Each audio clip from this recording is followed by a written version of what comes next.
मुख्यमंत्री लाडकी बहीण योजनेचा निधी वाटपास सुरुवात झालेली असं ट्विट राज्याच्या महिला आणि बालविकास मंत्री आदिती तटकरे यांनी केलेलं आहे। आदर्श आचारसंहितेमुळे थांबलेली प्रक्रिया पुन्हा सुरू झाल्याचं आदिती तटकरे यांनी ट्विट केलंय। अर्थसंकल्पानंतर लाडक्या बहिणींना 2100 रुपयांचा हप्ता मिळणार असल्याची शक्यता आहे, अशी सुद्धा माहिती दिलेली आहे। तर आदिती तटकरे सध्या आपल्यासोबत आहेत। आदितीजी, आता आचारसंहितेमुळे जे थांबलेली प्रक्रिया होती ती पुन्हा सुरू झालेली आहे, काय सांगाल?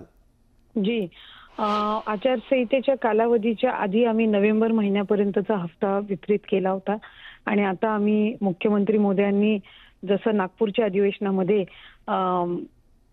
त्यांच्या शेवटच्या भाषणामध्येच त्यांनी उल्लेख केला होता की डिसेंबर महिन्याच्या अखेरीसच्या आत या महिन्याचा जो हप्ता आहे, जो सन्मान निधी आहे, तो लाडक्या बहिणींच्या खात्यामध्ये वितरित होईल आणि त्या पद्धतीने आजपासून सुरुवात झालेली आणि पुढचे 4 दिवस ज्या पात्र लाभार्थी आहेत यांच्या खात्यामध्ये जो या महिन्याचा लाभ आहे तो वितरित होणार आहे।